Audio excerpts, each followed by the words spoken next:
Well, what is going on, everyone? Welcome back to Kitchen Table TCG. My name is Louie. I hope you're having yourself a fantastic day. Today we are Monday, post Friday of the Mayhem TCG player sale. It was absolutely crazy weekend. I want to get into a couple of the observations I have about these TCG player sales, both as a retailer and seller, and also somebody who's always looking to pick up cards and purchase things and take advantage of that 10% store credit that they offer, or 13% if you're a member. Shout out to all of you who used my affiliate link in the description of my videos. That link is always open. So if you are buying cards on TCG Player and you do want to support the channel, make sure you hit that link whenever you go shop at TCG Player. It does help the channel out. All right, so the big sale. So we personally, I want to tell you how we handled this. We kind of told you this earlier last week, how I was going to handle it, and that's what we did. We had our cards priced at the start of the sale on Friday. We had all of our cards auto-priced, all of our Magic cards. We didn't really change the price of many of our other cards. We do a ton of Pokemon, but I didn't want to mess with it. And then all of our Lorcana and our Star Wars, everything like that sells so freaking fast. And then Sorcery, I've got people buying cards all the time, so I didn't reprice any of those cards. But for Magic, we priced all of our cards at 8% market price, 8% above market price on Friday going into the sale. The advantage of this was to take advantage of that sales and the increase in traffic, and maybe decrease the number of sales, but raise the amount that we're making per card. And that was kind of the idea with that. And it did really well. We had, I think, 120 orders between Friday at 9 a.m. and Friday at 6 p.m. Okay, so we had about 120 orders, which doesn't seem like a lot, I know. But all of those orders were cards priced at 8% above market price. And when we picked up those cards, we were picking them up at least 8% below that, or even some of them, depending on, the conditions and stuff, at TCG low. So there was a good win there from a store. But then I made a decision, that I wanted to move more volume. 120 sales was great, and I was happy with it, but I wanted to make more volume, and I wanted to really take advantage of it. And now it was 6 p.m. on Friday night, so a lot of people had already picked up cards, so the trending price had moved up on a bunch of stuff. So I repriced right before our Sorcery event at 6 o'clock-ish. I repriced all of our Magic cards to TCG low. And then I went and played a game of Sorcery, and my phone was blowing up. So I get an email every time we make a sale on TCG Player. I know, I have a problem. I need to step back from the business, but I have a problem. Anyway, and my phone was blowing up, so I got up, and we had between like 6 and 6:30, 165 sales on TCG Player, like just flying through cards. So then I quickly repriced using the mass price tool. I quickly repriced everything to TCG low plus 5%. And we were still getting like an order in every minute, basically. So then I repriced to TCG low plus 8%. And that kind of balanced it out. And then after I think we hit 350 sales. And then I just repriced everything to our regular pricing because I just didn't want to deal with it. So we started the day on TCG Player from 9 to 6 with about a volume of about 120 sales.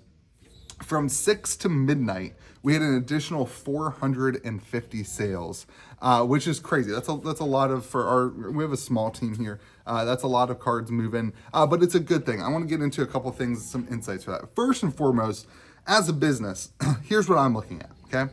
I've got Modern Horizons 3 next week. The cash flow and capital that this sale created 2 weeks before money is due for Modern Horizons 3 was so good for me as a business and for a lot of other stores. I really like the timing of this sale as a business owner and as somebody who's doing this. I think it's really, really good for them to do things like this because it generates the volume. I'm not convinced that the prices of anything really across the board really goes up. We're going to get into that at the end of this video as a buyer, what to look out for and some of the things that happen. When you do a sale like this, it creates a lot of people like me who want to take advantage of the increase in demand. So I'm not convinced that the amount of money in terms that I would have made eventually off the cards necessarily went up, but the volume of sales in one weekend was super huge. And that was a huge win. We got thousands of dollars coming in, $10,000 to $20,000 come in from this weekend that we will then put towards Modern Horizons 3, which is a big win for us. And then we also had It was also like the week we all got our boxes of Lorcana. So there's another avenue to like what wasn't selling. You could pre-sell because people were taking advantage of that. So it was a good it was a good mixture. It was a good mixture. Now, I will say from a business perspective, there's a lot of cleanup now. You know, we were shipping orders yesterday. I wasn't here, but my team was shipping orders all day yesterday. They're tired. They're exhausted. You gotta do some stuff to make up for that for your team, to keep that, you know, morale excited and keep the people happy. And that's good. And that's part of the business. And that's part of what happens. And they know that. And we prepped for that. But at the end of the day, a sale like this is something you can take advantage of a business. And I think we did it right. I think the way we scaled it was probably the maximum way that we could have done it. And if you're able to be looking out and managing the time it will take you to ship things, that's the biggest thing for me. I would have no problem selling every single in my catalog on a day like Friday. The problem is that you have to then ship all those cards. You have to have the infrastructure behind you. And I know a lot of you guys are single sellers, that you're working from your basement from home. I know you guys because you're in the Gold Wizards in the Discord server. You're buying product, you're moving stuff. And that is your biggest hang up on this in this industry, is scaling your workload and the time it takes to actually ship out from a weekend like this. I got a bunch of messages with people. This was my first, you know, big weekend of a TCG player sale. I don't know what to do with 250 orders. That is one of the hang-ups on a sale like this. So if you're doing that, congratulations. It's a lot of fun. It's a lot of work. That's where having the kind of the people in place to help you really goes a long way. All right, I want to get into what happened though, because the market did some weird things. We saw this sale was more, it was more advertised than your typical TCG player sale. They were really going at it. They sent tons of emails. They did a ton of, you know, direct marketing. They did a lot of influencer stuff. And I think that it drove a lot of stores to come to market with product. If you look at some sealed product, shout out to Yoko B Loco, who also, I caught this too, but he shouted out a specific one to me. Dominaria Remastered, a box that went down in price this weekend because of an influx of supply of sellers looking to take advantage of this sale.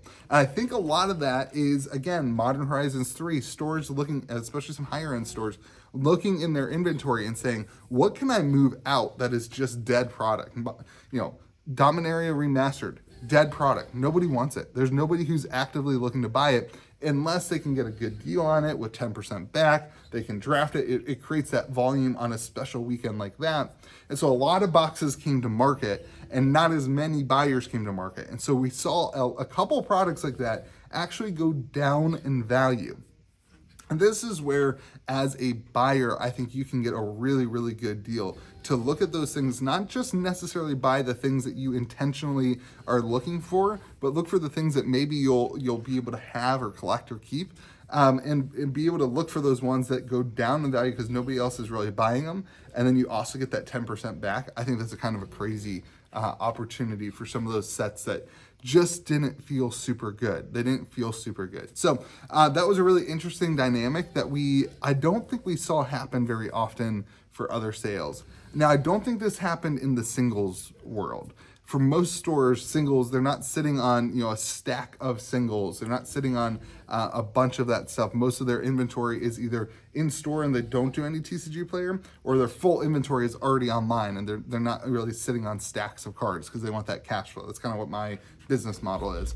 But a lot of stores have that kind of sealed product that they don't list on TCG Player unless they need capital because of the fees and the shipping costs and all that stuff. They don't list it on TCG Player until a sale like this happens, and then they influx it. So next time, if I was a consumer, next time on the 10% sale back, I would not be focused on singles because singles prices tend to drift up on a sale like this. So unless you get in really early, it's almost worth buying them the day before, unless you're able to get in right at 9 a.m. when a lot of your carts are gonna sell out and that kind of stuff. It's almost worth buying the day before to not take advantage of the 10% back, but get the cards. But instead of buying singles, I'd be looking at sealed product where stores come and dump their product, trying to get that cash flow game, trying to get that stuff going. I think that's what I'd be looking at as a consumer. So let me know in the comment section what you picked up on the big Mayhem event. Let me know what you saw in the market. Was there anything that maybe I missed? I'm very curious on that stuff because I do want to learn. And if you're a business and you sell on TCGplayer, what was your orders like? And what percentage wise? Ours were, we did about 5 times as much as we do typically on a day. So it's pretty good, but we also price differently, obviously. So let me know where you are in that. I hope you have yourself a fantastic day. Hop into the Discord server over at KitchenTableTCG.com. Join us. We have a lot of fun there. I hope you have yourself a fantastic day. Remember to be kind to the people around you. We'll see you again next video.